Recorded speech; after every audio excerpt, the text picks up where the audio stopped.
Hello, everyone. We're joined today. Over here is Ms. Phaedra Kunik, one of our college counselors here at KIS, and Ms. Ellyse Williams from the University of Pittsburgh. Hello. Hi. Thank you so much for joining us today and helping us out. Could you please tell us a little bit about yourself and about what you do at the University of Pittsburgh? Yes. So, hello, everyone. My name is Ellyse Williams. I am from the University of Pittsburgh. I'm actually a very proud alum of the University of Pittsburgh. I graduated in 2009. I did our double degree program. So, I did receive 2 degrees in the 4 years. My first was in political science, and then my second was in marketing. So I did both the business school and the arts and sciences school, so I can speak to both of those. Then I also took advantage of the flexibility of our education system at Pitt. I got a minor in Japanese, and then I did get 2 certificates, one in Asian studies and one in international marketing. So I've had a lot of time to travel the world, both within my job and without. So I am actually the international enrollment services manager at the University of Pittsburgh. Due to my experience, I did work for a very large bank here in the United States when I first graduated. And then I did study abroad in Japan when I was in college, and I really had the itch to go back to Asia. So I moved to China for 3 years. So I spent some time there. Then I came back to the United States, worked at another Fortune 500 company, but really felt the urge to come back to my alma mater to recruit students like your students here. And that's what I've been doing for the last 2.5 years. Cool. Well, again, thank you so much for joining us. Can you give us a brief introduction on University of Pittsburgh? Yes, I would love to. So the University of Pittsburgh is located in Pittsburgh, Pennsylvania. We are in the same state as Philadelphia. We are on the other side of the state. We're the second largest city in the state. The University of Pittsburgh has a very long history. We have been around since 1787. We were actually founded before the Constitution of the United States. So that gives you an idea of how long we've been around. So we've seen it all. And which is a really good thing at this current time, because we have weathered the storm. So we feel very comfortable about how we're going to go forward after this moment. And we are considered to be a mid to large sized university. Undergrad, we have about 19,000 students. Of those, about 4.5% to 5% are international students. We are looking to increase that number. But for us, support of our international students is really important. So after a student is admitted, they go to our Office of International Student Services, which is a 13-person office that is dedicated solely to our international students to support them with their visa, with their transitions, and throughout the entire process with helping them, secure internships and things like that. So we have a lot of support for international students. But to give you some facts about the University of Pittsburgh, everyone has a little bit of University of Pittsburgh in them. The polio vaccine was founded at the University of Pittsburgh. We are actually one of the institutions, we were one of the first actually to come out for a vaccine for the coronavirus for trial. So we have a long history in the health sciences. We're the top 10 for that. We have very strong engineering background. We have the University of Pittsburgh Medical Center, which is one of the best in the United States. And there is 6 hospitals on our campus that our students are able to do research. So we're very strong in research. We're very strong in business. We have a lot of Fortune 500 companies in Pittsburgh. And so a lot of our students do intern there as well. But we have a plethora of degrees. I'd like to say if we have it, we put a lot of resources and time and money behind it to support it. So there isn't one thing that we specialize in. If we have it, the student is going to feel well supported, and there's a lot of structure there for them to be successful. Great. Thank you so much for that. I've known about the university for a long time, and it's got a really great reputation in the U.S., and I think it's a good fit for a lot of our students. So hopefully they will. I would agree. As part of your job, can you tell us a little bit about how you review applications? Yes. So at our institution, we get about 32,000 applications a year, and that's just undergraduate. My office only handles undergraduate enrollment. So we do get quite a few. And so we are what's called rolling admissions, which means we allow students to submit an application pretty much throughout the entire cycle. And our cycle begins on August 1st every year, no matter what day of the week that is. So students typically have from about August 1st. Most students will apply up and through, I would say, around January 1st over holiday break. So that's when we do the bulk of our review. We are still reviewing now, but it's a lot less than in that time. And so what we're doing when we're reviewing is first, we're looking at everything that we asked the student for, which is very important to make sure that you submit everything an institution is asking you for. Even if they say it is optional, I always encourage students to read that as not optional. You should do it because there's a reason why they're asking for it, and you want to submit the most complete profile that you possibly can. So that's kind of when we get started, and we're starting to look at the student. We're looking to see, first and foremost, we're an academic institution, so we're looking to see if academically you are a good fit for our institution and that you would be successful. It's not just do you get good grades and things like that, but would you be successful there? Because I can admit every student if I wanted to, but I would do you no service if I put you in a situation that wouldn't allow you to be successful. So we first look at that because that's really important, but we also look for culture and fit outside of academics. Culturally, are you going to be a good fit? For us, we like students to have leadership. We like them to have initiative. We like them to be very community minded. So have you been very active in your community and helping others with expecting nothing in return? So those are a lot of the things that we look for.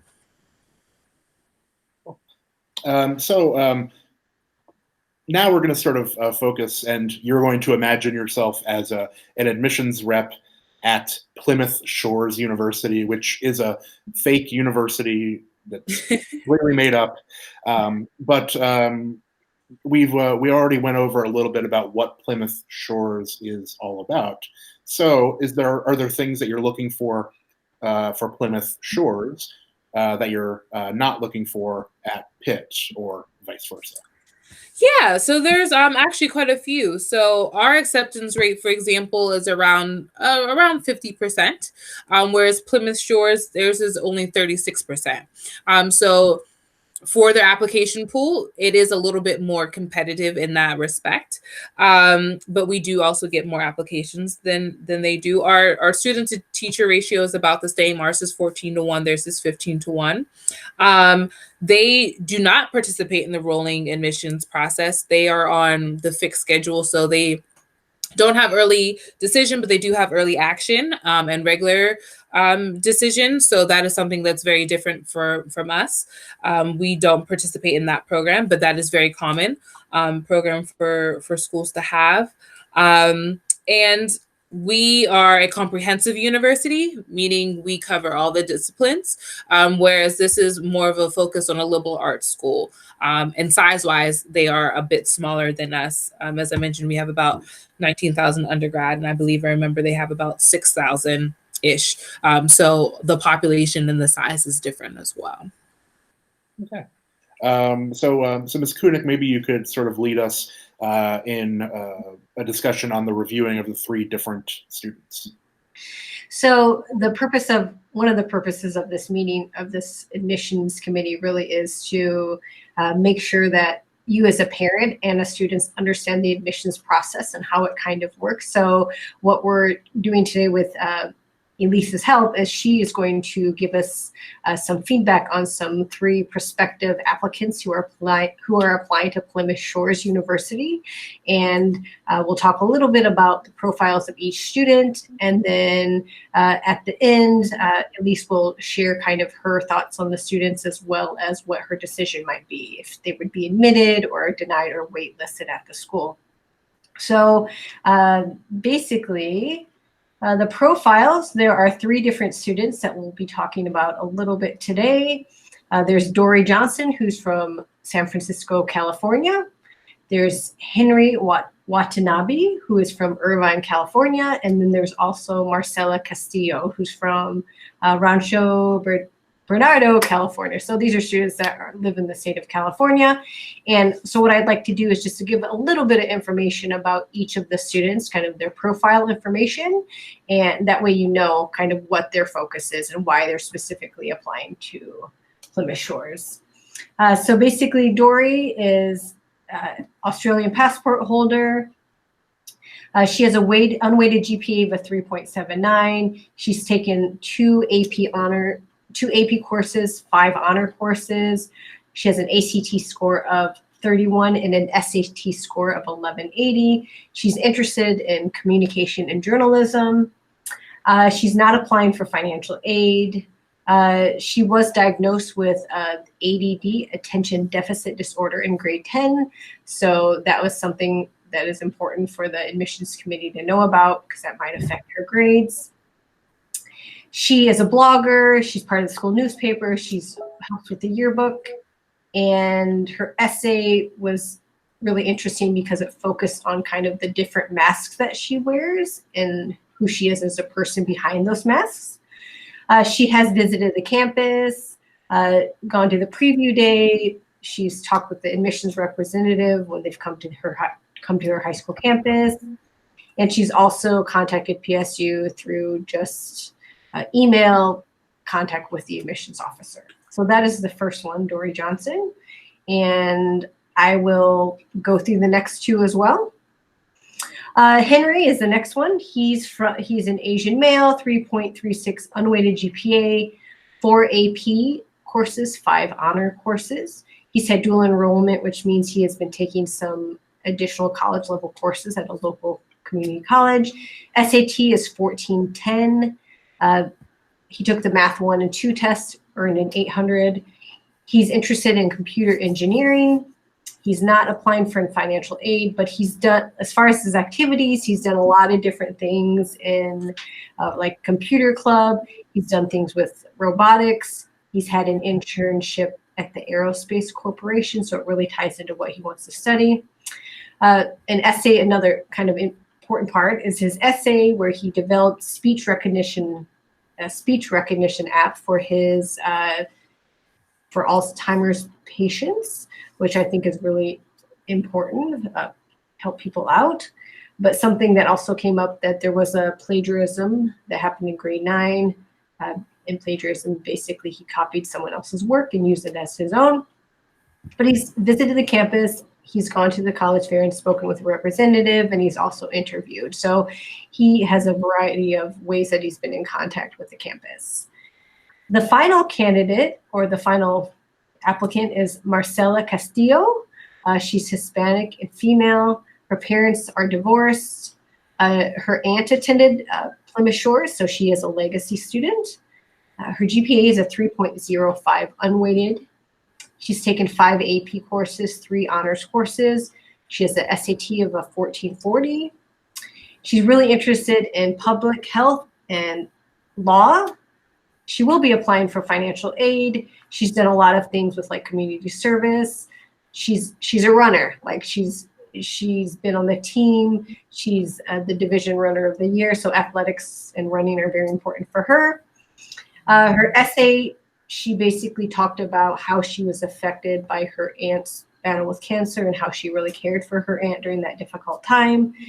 As far as her connection with the campus, she's been there to visit. She's been gone to the preview day, and she's also talked with the Plymouth Shores track coach about possibly being a part of the team.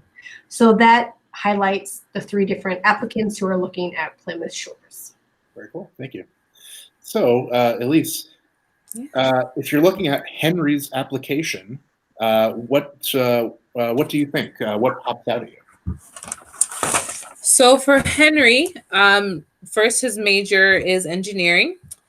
So I thought that was interesting. This is a school that is very liberal arts focused. This is more of a professional degree. So I thought that that was an interesting choice. I also like that he was dual enrolled at UC Irvine. So it's just showing that he's already challenging himself at a college level by taking college level courses while he's attending high school. He was very strong in math, which is very important for engineering. Both his math and sciences were very strong, and he got a perfect on the math SAT. So that's very important for engineering. What else stood out? I thought he did a great job in his essay about connecting what he wanted to do in his computer engineering major to real life application through his experience with his grandmother and wanting to create something that was useful for a real world application to help people. So I thought those were really strong things for Henry. Okay. And could you walk us through Dory a little bit? What are your thoughts on Dory's application? Yeah, so Dory, I thought that her profile was very complete. She gave us a lot of information about her, not only academically, but outside of academics, especially regarding her diagnosis, which will allow us to better understand what we are looking at when we're reviewing her application. So, sorry to interrupt, but yes. so she shared medical information with you. Is that something that is important to you? Is that something that would hurt an applicant? Can you tell us about that? Yeah, that's a great question. So a lot of students worry about that it would hurt them. But in reality, it's life. And it's not uncommon, to be honest with you, for a student to have ADD or ADHD or depression or anxiety or, a myriad of things. And it's what makes you human. So we wouldn't look upon it negatively. As I said, it would help us to better understand what we're looking at. So in her case, she wasn't diagnosed until 10th grade. So that helps me to better understand her 9th and 10th grade grades and why they were what they were, because she was working without fully knowing who she was at that time, which her diagnosis can negatively affect her performance in school. And I can see the difference in her 11th and 12th grade grades once she was diagnosed, I'm sure received proper treatment, and how that affected her herself academically. So what I always encourage students to do is, those essays are really important to tell us the things that your transcript doesn't, right? Because your transcript and your SAT or ACT, things like that, those are numbers. And I would love to think that our students are more than just numbers. But if you don't do those essays, then really you are literally just a number. We have nothing else to review you on. So those essays are really the time where you should focus on the things that I can't see on your transcript in your SATs, so in this case I couldn't see that she had ADD. It affected what I was seeing, but without that information I just would have thought, well, maybe she couldn't cut it in 9th and 10th grade, and then somehow she had an awakening and was able to bring it up. Not that something was beyond her control was happening. So those essays are really, really important to fill in the gaps about who a student is beyond what we can see on the transcript and the SAT ACTs. Cool, thank you. Yeah. So what else about Dory? Yeah. So she didn't take as many APs, but as I mentioned, I don't feel, now knowing her diagnosis, I don't feel that was necessarily a bad thing, because I felt that she took the courses that she needed to take within her capabilities at the time. And as she was diagnosed and she better understood what her situation was, she did challenge herself more and she performed very well. So we want you to challenge yourself, but we also want you to challenge yourself within reason, not to the point of detriment. So I thought that was a positive, and her teacher spoke very, very highly of her. And it shows that she was able to, one, reevaluate, which is a very important skill to have, because things don't always go your way on the first round. So to be able to have a critical look, one of her recommendations mentioned that she didn't do well her first go around in that English class with that teacher, but she reevaluated and then she came back and did much better. And it also, I felt her essays and her recommendations showed that she was resilient. When she was not doing well, she could have stayed there and just continued to say, oh, well, I'm not going to do well, but she didn't. She got up again and, made some changes, reevaluated, applied herself, and she did much better. So I thought that those were very good qualities. Her essay was phenomenal. She had a very, very good essay. The format that she presented it in was atypical than what we normally would see. I liked the way that she talked about something that was very relatable about how we all wear different hats, but she referenced it as masks and how she pulled out different ones for the day. So I felt that it was a very mature essay and very well written. Okay. And what do you think about our final applicant, Marcella? Yeah, so Marcella, I feel like Marcella also did a good job of giving more background information about her family and how that affects her performance as well. She had a very strong curriculum. She had volunteering work that connected to her family life and her, she raised $5,000 for cancer research, which was phenomenal. She is a caretaker, which a lot of students are. And I thought that was great that she put that in there because that's a large part of who she is as a person. And she, there's a lot of lessons that she has learned from that. I think it also helps to put into context what I'm looking at again with her application because, she was being a caretaker of her aunt, also really helping to take care of her father as well. And that's a lot for a young student to take on as well as a strong course load. So it helped to understand why I was seeing the performance that I was seeing for her. But also for her, she also had an upward trend in her grades. Once, her aunt had passed and, I'm sure she was through her grieving process. Again, much like Dory, she reevaluated and she came back and she showed that she was resilient. She didn't stay down. She reevaluated and came back stronger. So those were all great things. And then also the coach, although he couldn't offer her a scholarship at this time, there's still opportunity for her to walk onto the team. And he also spoke very highly of her. So I felt that given all the things that were going on in her life that could have easily made her quit, that she showed that she was very resilient. And I thought that was important. Thank you. Well, I guess now comes the moment of truth. We can only accept one student to Plymouth Shores. The other two are one can get waitlisted, but one unfortunately must be denied admission. So could we maybe start with let's start with our waitlisted student. Okay. Sort of the middle.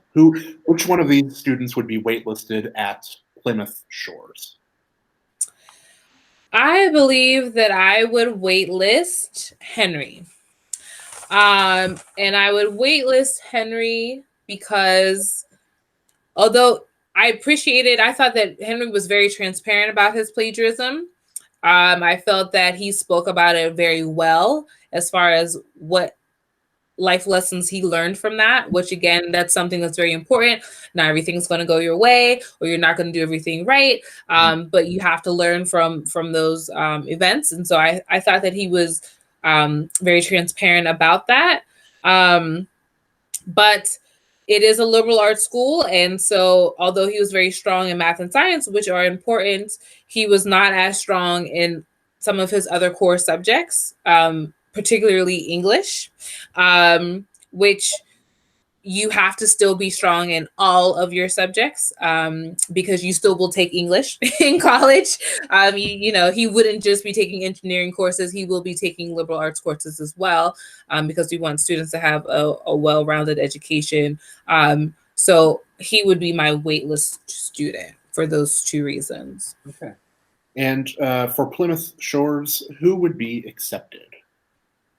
For Plymouth Shores, I would accept Dory.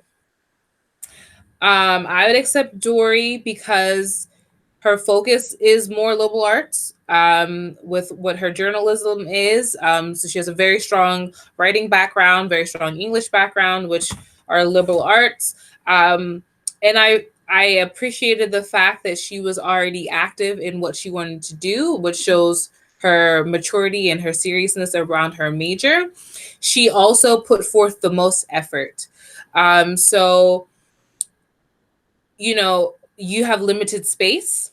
In this case, you know, they don't accept that many students in a class. So space is very limited. They only accept 36%. And you want a student who wants to come to your school. And she showed a lot of interest in coming to Plymouth by reaching out to the admissions counselor, sending them emails, showing that she was interested, requesting an interview, attending programs.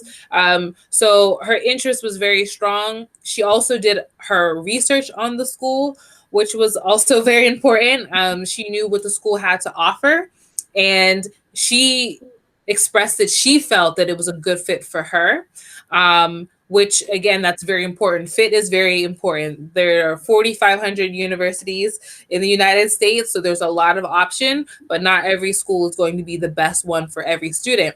That doesn't mean that another school is not just as good, but that just means it's not for you. And so I felt that she did a lot of the legwork required to find out if the fit is good for her, both academically and beyond. And I feel like it would be. And so I would, for those reasons, I would admit her. Okay. And why was Marcella not offered admission? For Marcella, the reason why I didn't admit her is overall academically, she wasn't as sound as the other students. Again, as I mentioned earlier, academics do have to be number one, because as much as all the other things that are very, very important and we do offer and are a huge part of your learning experience, you are also there to perform academically. And she just, for the overall profile of the student, she wasn't as strong. And so why this is very important is because, yes, I could admit Marcella, but as I mentioned earlier, I could also be putting her into a tough situation where she did not perform well enough in high school to necessarily be at the rigor for what she's about to step into at the college level, which means she would probably be struggling. She did show that she's resilient. So I think with the right resources, so that she, in the small class size of PSU, she could get maybe some extra support. But not every university has those support systems in place to the same level as she would maybe get hand-holding in high school. So a lot of universities do expect you to have some independence academically, especially when you are entering college. And I would just feel that with her performance in high school, she may not be set up for the most success at PSU. Okay. So that's why. Yeah. Would you look at these differently if you are reading applications for your own school Pitt? Yes. Yes, I would look at them differently. So for us, a lot of things I think that weren't in the exercise that also are strong indicators of, one of them, chief being, is time. When you apply is very important. So for us, we're rolling admissions, and technically a student can apply at any time, but much like early decision and early action schools, the earlier you apply shows that you have already made your decision that we are one of your top schools, right? You're not waiting, you're applying. Our kids who apply in August, we know they're very interested in coming to the university because they're applying in August. So if all three of these students applied in August, to be honest, I would probably admit all three of them. I feel that, and for us, I always tell students, a student that I can accept in August, I can't even accept come December, because it's much like the game of musical chairs, where there are more people than there are chairs. So in August, I have all of my chairs. August 1st is the best day because I have all of my chairs. We were just coming off of summer. We're excited. We're for the new cycle. We're happy. That's the best time to apply because everyone's happy and I have all my chairs. As I continue to admit students, every single day I'm taking away chairs. So every day it's getting more and more competitive because I have less and less chairs. So timing is very important. If these students would have all applied very early, they probably would all, to be honest with you, have been admitted. Now, we're a comprehensive school, so Henry, although his grades were not as strong in his liberal arts courses, he is there for math and science, and that is really, really important. It's a very rigorous program, our engineering program. And so his math and science performance would show me that he could handle that level of rigor. We also do have a lot of supports. We have a writing center and things like that on campus that he could go to maybe improve his English. But for what he would be attending us for, he would be very strong.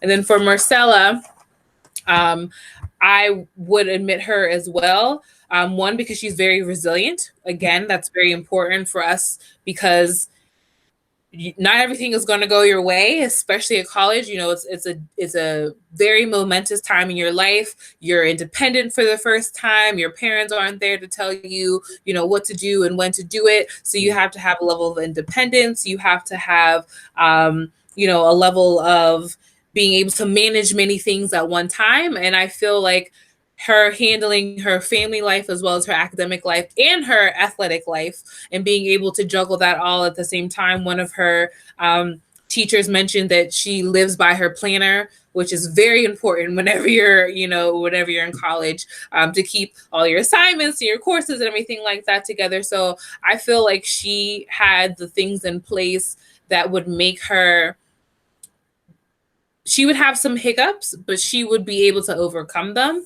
with the right resources. And we do have, at my university, we do have the resources to support her. And so for that reason, I would accept her. And then for Dory, I just think that she's going to make a great alumni of whatever school that she attends, because again, she's really aware of her sense of self, but not only that, being aware of herself, she exudes that in her body positivity, work. She's running her own blog. You can tell that she's very passionate about the industry. She's done a lot of work around really her niche, which is around body positivity and following the work of really great people in that space. And, at the end of the day, your work is what really matters at the end of the day. And I feel like she's already showing her work and her rigor, and her, I say again, was phenomenal, which is again a way of her showing her abilities. So I'm very confident that going into the future, she's going to be very successful, and we would love to have her say that she attended the University of Pittsburgh and to brag about her. So I would have met her for all of those reasons as well. Okay, thank you. So one of the questions we get a lot, and I think probably you get a lot too, is it better to get a B in an AP class or get an A in a regular class? That is a question that I get quite often. And like I mentioned a little while ago, it's about challenging yourself. We want to see that you're challenged, but not challenged beyond your capabilities. So if you can handle that AP class and get a B, then that's fine, right? For us, we look for A's and B's. But I will be honest with you, it does depend on the rigor and the competitiveness of the institution that you're applying to. Some of, our institutions in the United States, for example, UC Berkeley, they have a very, very, very, very low acceptance rate. I think it's like 3% or something like that. So, and they get 100,000 applications. So when you just start doing the math, everyone has A's. That's like normal, you know? So in institutions that are uber competitive like that, your activities and your extracurriculars and things like that really become important, because that's the only thing that's going to separate you from the next student, because everyone has A's, everyone has 1600s, everyone is valedictorian. There's nothing really, those things that students are used to differentiating themselves on are par for the course. Whereas an institution like ours, we are still very competitive, not as competitive as that, but for us, you know, we can be a little bit more flexible. So for us, we ask you to have A's and B's, and definitely nothing less than a B in a subject that you're intending to study. So again, going back to Henry, he needs to be strong in math and science. If Henry had C's in physics and chemistry and in math, Henry would not be a good fit for engineering, because he's starting off in calculus 1, physics 1, and chemistry 1 from semester 1. And so he would not be set up to do well having had C's when he was in high school. So it's about balance. There is no right answer. The best answer, I think, like I mentioned before with Dory, is understanding yourself. You know, by getting that A in that other course doesn't mean that you didn't challenge yourself in other ways academically, you know. So maybe you took AP English, but you took regular calculus. I'm not going to say, oh, because you took regular calculus instead of AP calculus, that you're not challenging yourself. You're challenging yourself through that AP English course. So the beauty about college in the United States is you get to choose a lot of your courses. So, you know, I think that kind of ties into this discussion about grades. I would take, for example, we have a course called Russian Fairy Tales. If I was very passionate about Russian fairy tales, that's a course that I would take to fulfill my English literature, my literature requirement, right? So because I'm already passionate about that topic, the chances of me doing very well in that are very high. Sure. That aspect too is important when you're thinking about college. So we wouldn't focus so much so on, did you take 10 APs or did you take 9? You know, that's not as important as, did you show that you challenge yourself some? Now, if you had, in every school's not the same. That's also very important to know.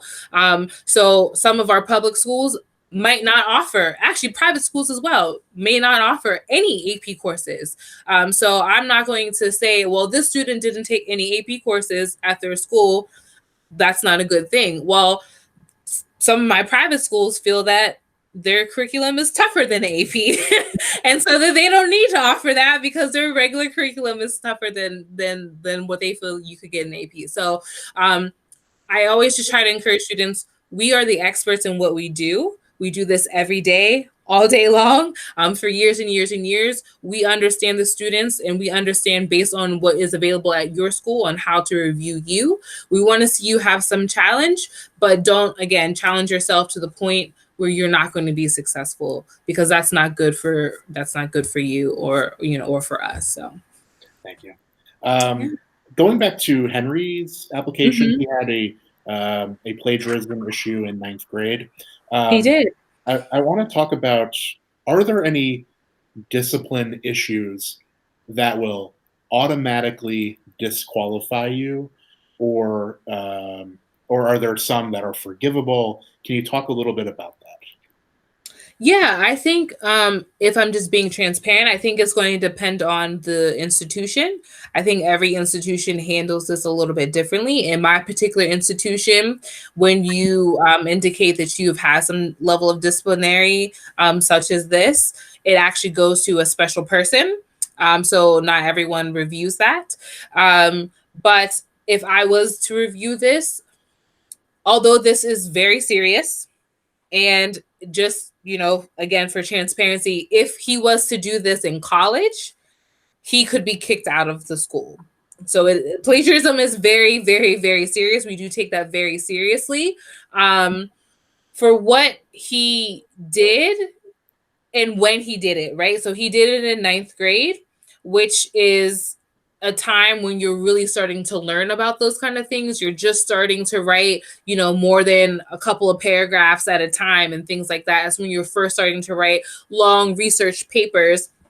I can't speak to what his teacher discussed in class and how did you actually perform those duties. And it wasn't actually mentioned in any of the essays as well, that the teacher said, this is how you perform a research paper. This is what plagiarism is. And then he did it as well. So I have to give him some of the benefit of the doubt that he genuinely did not understand the ramifications of what he was doing. And I felt that how he wrote about it showed his level of maturity and understanding of the situation and why it was wrong, which again, we want you to learn from your mistakes. That's very important, right? So he made a mistake and he learned from it. And considering when it was and how he improved himself, he never had any other issues, beyond that. That for me, if I was reviewing him, I would make that forgivable. Okay. Miss Kunick, I will put you on the spot a little bit. Do you have any other questions about the application process? I guess a question that sometimes students ask us as when we're doing this admissions activity with them, sometimes they ask about universities and if they track interests like emails or contact with you or if they're whatever, or if they're visiting campus. Does your school specifically track those type of interactions with students? Yeah, that's a great question. Yes, we do. So I would tell any student, again, as I mentioned earlier, Dory's interaction was definitely a positive. She went about it all in the right way. She really built a relationship with the university. So we do track interest. And the reason why we'll just speak for University of Pittsburgh. The reason why we do that is, one, we want to know that you're interested in our university. But two, because if you are what we call a borderline student, much like, going through this exercise, I could admit you or I could deny you, right? Or even waitlist you. Showing that you have made that effort to communicate and to reach out could be something that will push you over the edge. Because at the end of the day, we want students to come to the university that want to be there. And so if a student is showing that they have a strong interest in the university, they've done their homework, they understand what we have to offer, they understand why we would be a good fit for them, then I'm willing to maybe, push you over to the acceptance pool because you've shown that you're very serious about attending my university, as opposed to a student. And we can tell, again, because we do this all day, every day, that a student that's just, applying just to apply. They haven't communicated with us. I've attended their school and they didn't come to my information session. Things like that. They haven't showed any interest in coming to our university. It's kind of just like, oh, I'm on the Common App. I have this fee waiver from Pitt. I'm just going to click the box and, that's it. If I'm on the fence about that student, then that's when that could negatively affect them. So it won't, I shouldn't necessarily say negatively affect them. It won't push them over is what I will say. You always want to, if you're really passionate about the school, don't be afraid to let them know. That was in her file. That was in Dory's file. Her email communication showing her interest was put into her file. And we do that. So whether it's me or one of my colleagues reviewing the application, we can see those email correspondences that have been placed in the file. And so again, if I'm reviewing it and I could go either way, I'm going to look at that and say, wow, this student reached out. They followed up. They asked really intelligent questions. They really want to come here. And that could be what pushes you over. So that is a great question. It does matter. So if a school is coming in your neighborhood and you want to go there, it's really important. And I would say to follow up the second point on that is the people who come and visit are the people who admit. I always tell students that. We're just not some proxies that, come out on the university's behalf. We also are the ones who are reading the applications. And many schools read by territory. So that person that's coming to your school or coming to that college fair is also the person who's going to read your application. And so you never want to squander that opportunity to meet the person who's going to be the one who's going to move you into that university. Because again, much like Dory, if you start asking really great questions, fill out those cards, because what a lot of people will do is make notes on those cards, right? Oh, the student asked me this. They had really great questions. The student's really interested. So that's how they will keep track of you. And so when you come across their desk, they'll say, oh, hey, yeah, I remember Kenny. I met him at KISJU. We had this really great interaction. He's really interested in this. He talked to me about that. He talked to me about this. And then again, that's going to work in your favor. So never squander the opportunity to meet the university whenever they're coming into your area, because that could be the make or break difference to you getting into that university. Well, I think that's actually about all the time we have, but I again want to thank you so much. Thank you for having me. Yeah, is there a place where parents can go for more information about Pitt?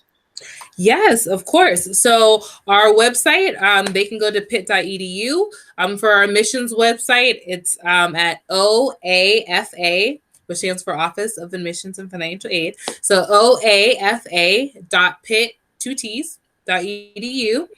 All the information that you want to know is going to be there, from tuition to our over 100 majors and minors and certificates, to campus life, to housing, to 600 student organizations. Everything you want to know is going to be right there on that website. It's pretty comprehensive, but it also does give all of the counselors information there as well. So you will find me as well as my other colleagues there. So feel free to reach out to any of us, and we'd be happy to communicate. Great. Well, thank you again for joining us, and thank you to the parents who are watching this right now. We will see you later.